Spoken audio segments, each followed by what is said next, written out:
అందరికీ నమస్కారం. తెలుగు కథల సమాహారానికి మీ అందరికీ స్వాగతం. ఇప్పుడు మనం వినబోయే సీరియల్ మీసాల మన్మధుడు 8వ భాగం. రచన పుట్టగంటి గోపీకృష్ణ గారు. మరి కథలోకి వెళ్దామా?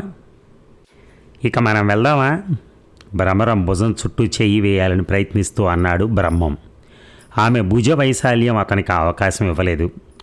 ఎక్కడికి గోముగా అడిగింది. ఎక్కడికో నువ్వు చెప్పినా సరే, నన్ను చెప్పమన్నా సరే, నా రూమ్కైనా సరే, నీ గదికైనా సరే.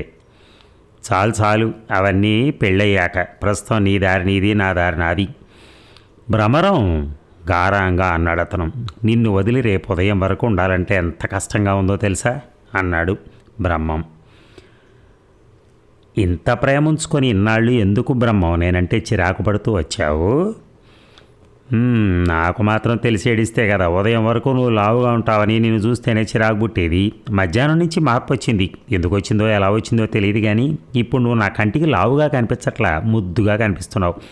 అందుకే అంటారు అందం చూసే వాళ్ళ కళ్ళల్లో ఉంటుంది అని. భ్రమరం కళ్ళల్లో కళ్ళు పెట్టి చూస్తూ అన్నాడు బ్రహ్మం. ఎవరు చూడొచ్చారు? మళ్ళీ రాత్రి గడిస్తే నీకు నేను భూతంలా కనిపిస్తానేమో. అందుకే మరి చెప్తున్నది. నువ్వు సరే అంటే ఇట్నుంచి ఇటే వెళ్ళి గుళ్ళోనో పెళ్లి చేసుకుందాం పదా. వద్దులే బ్రహ్మం, ఎగతాళిగా అన్నాను తప్ప నా మీద నీకున్న ఇష్టం నీ కళ్ళల్లో కనిపిస్తూనే ఉంది. 4 రోజులు లేట్ అయినా నలుగురు మధ్యనే పెళ్లి చేసుకుందాం. అంతే అంటావా? అంతే. సరే పద, నిన్ను ఇంటి దగ్గర దింపి నేను వెళ్తాను.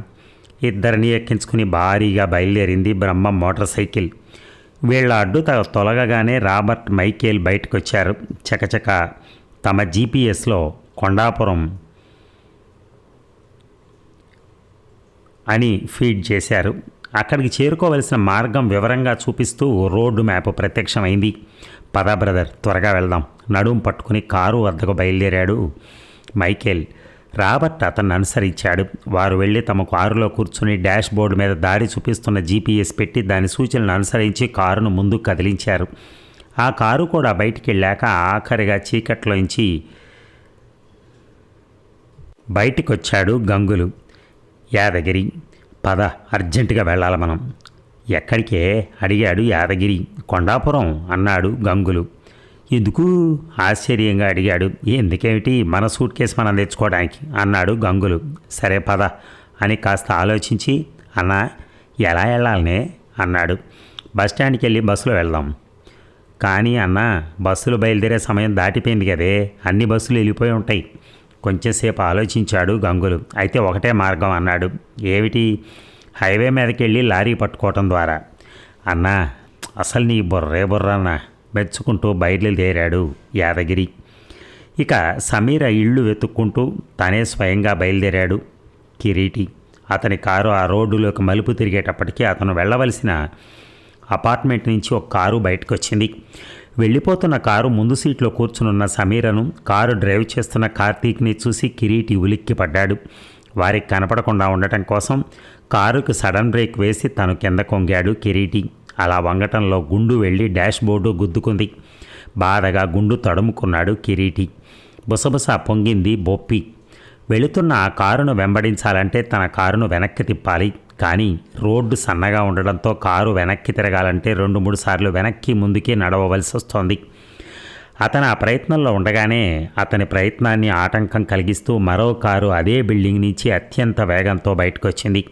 దానిలో వెళ్తున్న వ్యక్తులు తన దగ్గరకు వచ్చి సమీర గురించిన వివరాలు సేకరించిన అమెరికన్లే అని అతను గ్రహించాడు. వారికి కూడా కనపడటం ప్రమాదమే కాబట్టి మరలా వంగాడు కిరీటి. ఠంగుమని శబ్దం చేస్తూ మళ్ళీ గుండు మీద దెబ్బ తగిలింది. ఇంతకుముందు కట్టిన బొప్పి పక్కనే మరొక బొప్పి కట్టింది. అబ్బా అని బొప్పి తడుముకుంటూ ఆలోచనల్లో మునిగిపోయాడు కిరీటి. వీళ్ళు ఇంకా రంగంలో ఉన్నారంటే ఆ గ్యాస్ క్యాన్ ఇంకా వీళ్ళకి దొరకలేదన్నమాట. అందుకే సమీరను వెంటాడుతున్నారు అనుకున్నాడు అతను. మెల్లగా కోలుకున్న కిరీటి తిరిగి తన కారు వెనక్కి తిప్పే ప్రయత్నం చేయబోతూ ఉంటే మళ్ళీ బిల్డింగ్లోంచి మరొక వాహనం బయటకు వచ్చింది. ఈసారి అదొక మోటార్ సైకిల్. ఇన్స్పెక్టర్ బ్రహ్మం భ్రమరాన్ని వెనకాన కూర్చోబెట్టుకుని కులాసాగా కబుర్లు చెప్తూ మధ్యలో విజిల్ వేస్తూ ముందుకు సాగిపోయాడు. వాళ్ళు కూడా తనను గుర్తుపట్టే ప్రమాదం ఉంది కాబట్టి మళ్ళీ కిందకు వంగక తప్పలేదు. ఎంత జాగ్రత్తగా ఉన్నా ఫట్టు మంది. అయితే ఈసారి పగిలింది డాష్ బోర్డు, కానీ బొప్పిగట్టింది మాత్రం కిరీటి గుండుకే. కిరీటి వాళ్ళు కూడా వెళ్ళిపోయే వరకు ఆగి తిరిగి తన ప్రయత్నం కొనసాగించాడు. మరలా అతని ప్రయత్నానికి అంతరాయం కలిగిస్తూ పరుగులు పెడుతూ బయటకొచ్చారు గంగులు, యాదగిరి. తన కారు దాటి వెళ్తున్న వారిని ఆపాడు కిరీటి. వారికి తనెవరో తెలియదు కాబట్టి వారితో ఏ ప్రమాదం ఉండదని అతని అభిప్రాయం. పని మీద వెళ్తున్న తమను ఆపినందుకు చిర్రెత్తుకొచ్చింది గంగులకి. ఏమిటి విసుగ్గా అన్నాడు. ముందు కారులో వెళ్తున్న సమీర్ ఎక్కడికి వెళ్తుందో తెలుసా? మీకెందుకు? ఆ అమ్మాయి మా కంపెనీలోనే పనిచేస్తుందయ్యా, ఆమెతో పనుంది అన్నాడు కిరీటి. అయితే ఆ అమ్మాయికే ఫోన్ చేసి కనుక్కోండి. అన్న పోదాం పదవే, లేట్ అవుతుంది, తొందర చేశాడు యాదగిరి. కిరీటి అనునయంగా చెప్పాడు. సమీర ఫోన్ నెంబరు నా దగ్గర లేదు, అందుకే మిమ్మల్ని అడుగుతున్నాను, మీకు తెలిస్తే చెప్పండి. తెలియదు నిర్లక్ష్యంగా చెప్పాడు గంగులు. ఇంతకీ మీరెవరు, మీ పేర్లేమిటి అడిగాడు కిరీటి. గంగులు కల్పించుకునే లోపే యాదగిరి స్వయంగా చెప్పాడు. నా పేరు యాదగిరి, ఈయన మా అన్న గంగులు. గంగులు కోపంతో ఊగిపోయాడు. యాదగిరిని వంగదీసి 2 గుద్దులు గుద్దాడు. ఇప్పుడు మన పరిచయాలు అవసరమా అంటూ.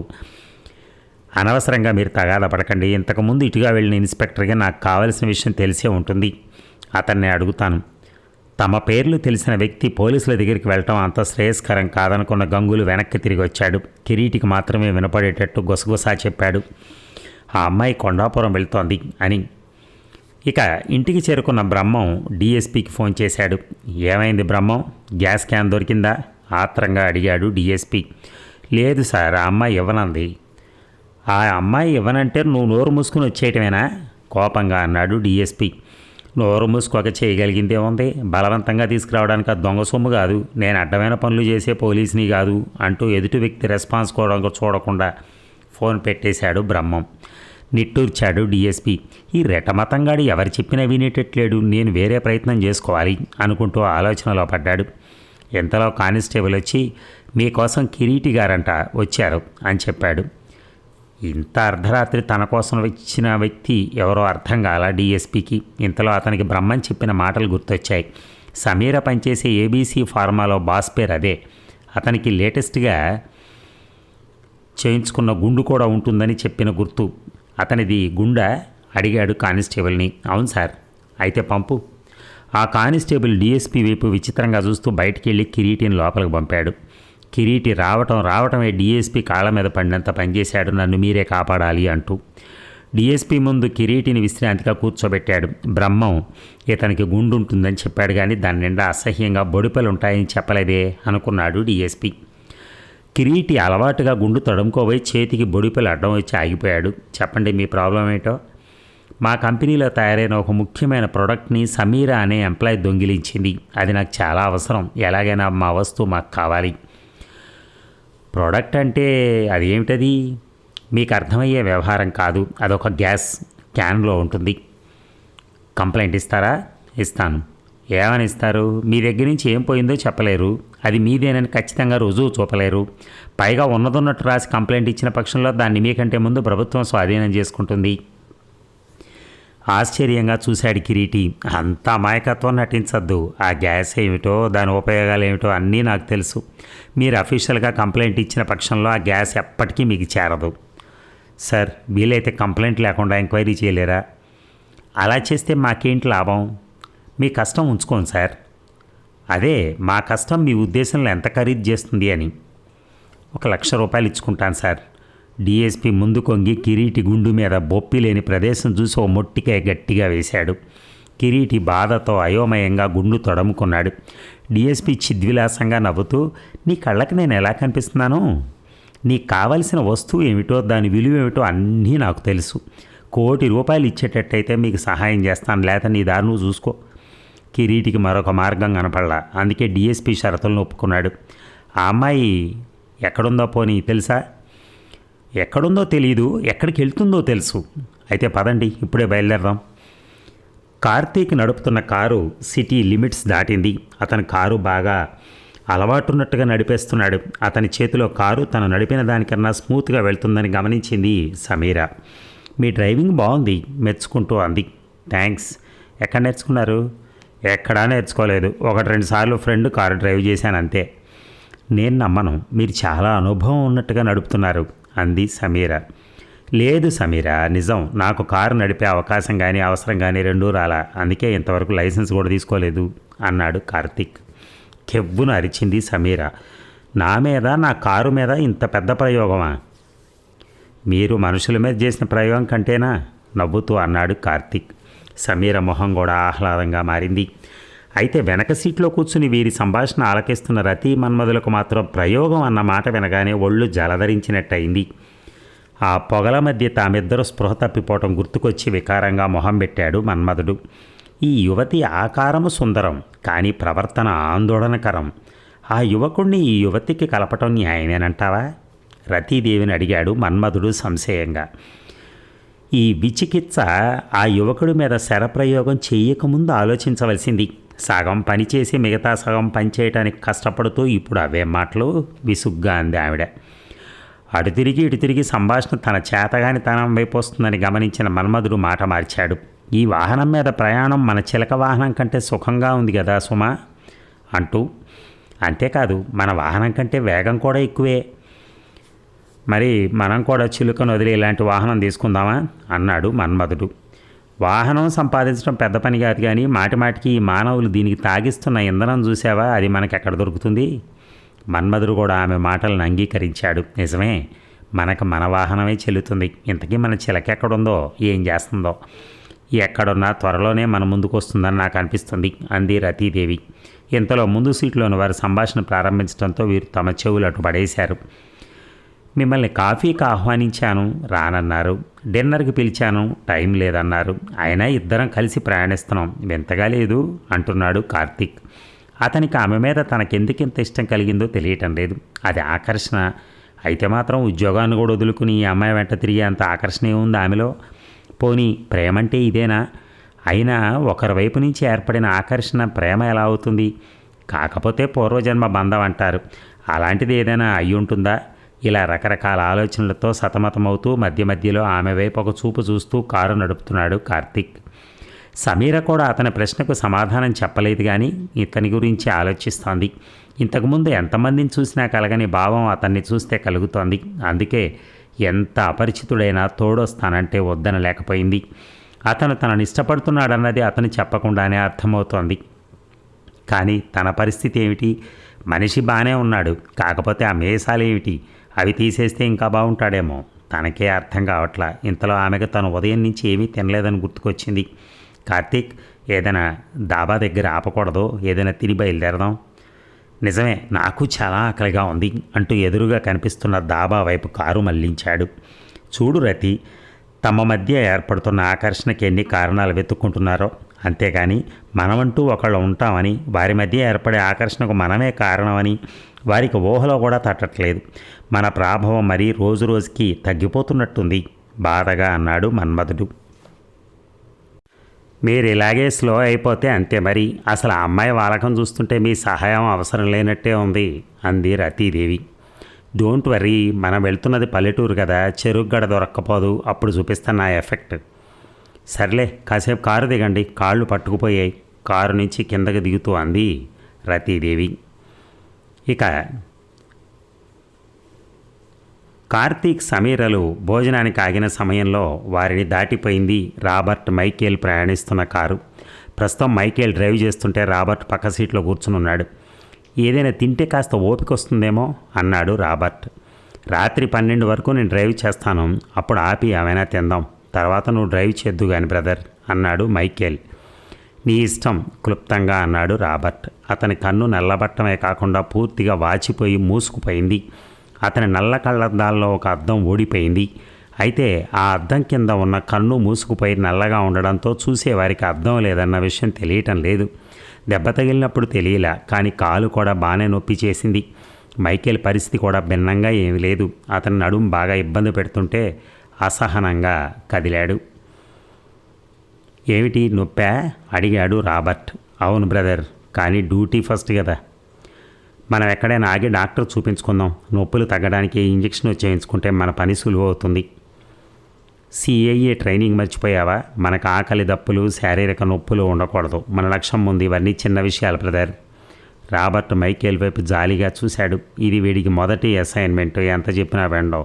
కొన్ని విషయాలు అనుభవం ద్వారా నేర్చుకోవటమే మేలు అనుకున్నాడు మైకేల్. అలాగే పళ్ళ బిగువన 12 గంటల వరకు కారు నడిపి ఏదో ఒక ఊరిలో 4 లైట్లు కనిపించిన చోట ఆపాడు. ఏంటి ఆపావు? ఇక నువ్వు డ్రైవ్ చేయి బ్రదర్, వాచ్ చూసుకుంటూ అన్నాడు మైకేల్. సరే దిగు అంటూ కారు చుట్టూ తిరిగి వచ్చాడు. రాబర్ట్ అయితే మైకేల్ డ్రైవింగ్ సీట్లోంచి ఎంతకీ దిగట్లా. రాబర్ట్ అసహనంగా ఎంతసేపు త్వరగా దిగాలనే ప్రయత్నం చేస్తున్నాను బ్రదర్, కానీ కుదరట్లేదు. పళ్ళను బిగించి బాధను అణుచుకుంటూ అన్నాడు మైకేల్. ఏమైంది? నడువు మిగిసిపోయింది బ్రదర్. రాబర్ట్ అటు ఇటు చూశాడు. అదృష్టం కొద్ది ఆ సమయంలో ఇంకా కొంతమంది మనుషులు రోడ్డు పక్కన కనబడటంతో వారి సాయంతో మైకేల్ని కారులోంచి బయటికి దింపి మోయించుకుంటూ ఒక డాక్టర్ ఇంటికి తీసుకెళ్లారు. పాత నులక మంచం మీద మోసుకొచ్చిన అమెరికన్ని చూసి ఆ డాక్టర్ల కళ్ళు మెలమెల మెరిశాయి. డాక్టర్లు బక్కపలసగా చింపిరి జుట్టు మెల్లకన్నుతో చూడగానే భయం కలిగించేటట్టే ఉన్నాడు డాక్టరు. మైకేల్ ఇండియాలో 1-2 సార్లు శవాన్ని ఊరేగింపుగా తీసుకెళ్తుంటే చూశాడు. అలాంటి ఊరేగింపుల్లో దరువు వేసేవాళ్ళే ఉన్నాడు అతను. రాబర్ట్కి అయితే అతను అసలు డాక్టరేనా అని అనుమానం వచ్చింది, కానీ చేయగలిగింది ఏం లేదు. కాబట్టి మైకేల్ని అతనికి అప్పచెప్పి ఊరుకున్నాడు. 2-3 ఇంజక్షన్లు చేసిన డాక్టర్ పడుకోవడానికి ఇంటి బయట అరుగులు చూపించాడు. ముసురుతున్న దోమలు, డ్రైనేజ్ కాలువలోని కంపు, సలుపుతున్న నడుము కలిసేటప్పటికే సిఐఏ ఇచ్చిన ట్రైనింగ్ అంతా మర్చిపోయి రాత్రంతా మూలుగుతూనే ఉన్నాడు మైకేల్. గంగులు యాదగిరి హైవే చేరుకునేటప్పటికీ అర్ధరాత్రి అయింది. అక్కడ కొంతమంది ప్రయాణికులు రోడ్డు పక్కన నిలబడి దారి వెంటబోయే లారీల్ని చెయ్యెత్తి ఆపుతున్నారు. బేరం కుదుర్చుకున్న తర్వాత వెక్కి వెళ్తున్నారు. గంగులు అరగంట నుంచి లారీ దొరకబుచ్చుకునే ప్రయత్నంలో ఉన్నాడు. కానీ ఎవరికీ కొండాపురం అంటే ఎక్కడో తెలియట్లేదు. ఆఖరికి ఒక లారీ డ్రైవర్ తను అటే వెళ్తున్నానంటంతో బేరం కూడా చేయకుండా లారీ ఎక్కి కూర్చున్నారు ఇద్దరు. అన్నా, ఇప్పుడు మనం ఆ ఊరెళ్ళినా మన సూట్ కేసు అంటూ ఏదో మాట్లాడపోయిన యాదగిరి అన్నగారి కోపపు చూపుల దెబ్బకు భయపడి నోరు మూసుకున్నాడు. క్లీనర్ వీళ్ళిద్దరి దగ్గర డబ్బులు తీసుకుని ఆ డబ్బులతోనో క్వార్టర్ చీప్ లిక్కరు, బీడీ కట్ట తెచ్చి డ్రైవర్కి ఇచ్చాడు. లారీ డ్రైవర్ తన 2 చేతుల్ని స్టీరింగ్ పట్టుకోవడానికి తప్ప ప్రతి పనికి ఉపయోగిస్తున్నాడు. బాటిల్ మూత తీయటానికి, లిక్కర్ గొంతులో కొంపుకోవటానికి, బీడీ వెలిగించుకోవటానికి 2 చేతుల్ని వాడుతూ మధ్య మధ్య మొక్కుబడిగా స్టీరింగ్ని కాస్త అటు ఇటు కదిపిస్తున్నాడు. అయితే ఎన్ని అవాంతరాలు వచ్చినా యాక్సిలేటర్ని అదిమిన కాలు మాత్రం ఎత్తట్లా. ఈ విన్యాసాలు చూస్తున్న గంగులకి వెన్నులోంచి వణుకు పుడుతోంది. అయినా చేయగలిగింది ఏమీ లేదు కాబట్టి కళ్ళు మూసుకుని వెనక్కి వాలాడు. అంతే, అలిసిపోయి ఉన్నాడేమో, నిద్రలోకి జారిపోయాడు. తెల్లారిన తర్వాత క్లీనర్ గట్టిగా తట్టి లేపుతుంటే మెలకు వచ్చింది. ఉలిక్కిపడి లేచి కూర్చున్న గంగులకి యాదగిరి ఇంకా నిద్రపోతూ కనిపించాడు. దిగండి, ఇదే కొండాపురం. డ్రైవర్ తొందర చేస్తున్నాడు. గంగులు యాదగిరిని కూడా లేపి గబగబా లారీ దిగాడు. దుమ్ము రేపుకుంటూ లారీ వెళ్ళిపోయింది. చుట్టూ ఎటు చూసిన కొండలు గుట్టలు తప్ప ఊరేమి కనపడలా. అడగడానికి మనుషులు కూడా ఎవరూ లేరు. ఎట్టకేలకు మేకలు కాస్తూ ఒక కుర్రోడు కనిపిస్తే అడిగారు. అబ్బాయి, కొండాపురం ఇటు అడిగాడు గంగులు. వాడు ఎదురుగా కనిపిస్తున్న కొండ వైపు చూపించాడు. దాని వెనక. సరేగాని అబ్బాయి, ఈరోజు మీ ఊళ్ళోకి ఎవరైనా కారు వేసుకొచ్చారా అడిగాడు గంగులు. రాలే. ఎర్ర కారు, ఒక అమ్మాయి అబ్బాయి సినిమా వాళ్ళలాగుంటారు. తోలుకురాలా? అసలు ఏ కారు రాలేదంటుంటే విసుగ్గా అంటూ వెళ్ళిపోయాడు వాడు. పిల్లవాడు వాడికేం తెలుస్తుందిలే అన్న, ఊరిలోకి తెల్లవారు లెగిస్తే ఎన్నో కార్లు వస్తుంటాయి, మనం వెళ్ళి ఎంక్వైరీ చేస్తే తెలుస్తుందిలే ఓదారుస్తున్నట్టుగా అన్నాడు యాదగిరి. కారు ఇక్కడికి కాకపోతే ఎక్కడికి పోయినట్టు అనుకుంటూ గంగులు తాము వెళ్ళవలసిన దారి వైపు అడుగులేశాడు. దాన్ని దారి అంటానికి లేదు, ఓ సన్నని ఖాళీ బాట కొండపైకి వెళ్తుంది. దాని మీద కష్టపడి నడుస్తూ ఇద్దరూ ముందుకెళ్లారు. చెమటలు గక్కుతూ అరగంట కష్టపడి కొండెక్కి అవతల వైపు చూసి అవాక్కయ్యారు. అక్కడ ఒక 10 గుడిసెలు, 20 పందులు ఉన్నాయి. అప్పుడే ఒక ముసలి వ్యక్తి ఊరు నుంచి ఇటు రావడానికి కొండెక్కి వస్తున్నాడు. అతని దగ్గరికి వచ్చేవారికి ఆగి, ఊరంటే ఇదేనా అనుమానంగా అడిగాడు గంగులు. ఇదే. మొత్తం ఊరంతా ఇదేనా? ఇంకే ఊమి ఇళ్ళు లేవా ఆశ్చర్యంగా అన్నాడు. లేవు. కొండాపురమే కదా దీని పేరు? అవు, కొండాపురమే.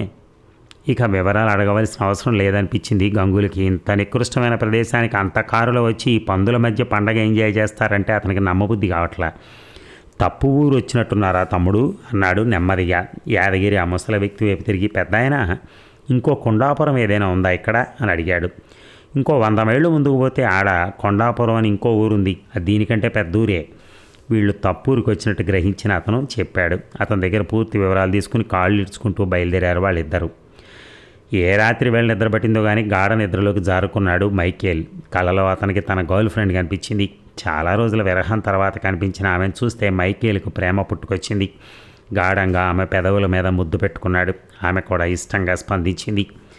అతనికి స్వర్గంలో తేలిపోతున్నట్టుంది. ఇంతలో పానకంలో పుడకలాగా రాబర్ట్ వచ్చి డిస్టర్బ్ చేశాడు. మేలుకొని చూసిన మైకేల్ని దూరంగా వెళ్ళిపోతున్న కుక్క, దాన్ని తోలుతున్న రాబర్ట్ కనిపించారు. మూతి దగ్గరంతా తడితడిగా ఉంటే ఏం జరిగి ఉంటుందో ఒక ఐడియా వచ్చింది. మూతి తుడుచుకుని లేచి కూర్చున్నాడు మైకేల్. ఎట్లా ఉంది, లేవగలుగుతున్నావా అడిగాడు రాబర్ట్. పర్వాలేదు బ్రదర్ అంటూ అటు ఇటు కదిలి చూసుకుంటూ అన్నాడు మైకేల్. ఇక బయలుదేరదాం, మరొకసారి డాక్టర్ చూపించుకుని వెళ్దాం. వీరికంటే ముందే ఒకరిద్దరు పేషెంట్లు డాక్టర్ కోసం ఎదురు చూస్తూ అదే అరుగు మీద కూర్చొని ఉన్నారు. మరి ఈ భాగం ముగిద్దామా? మళ్ళీ రేపు కలుద్దాం. Thank you.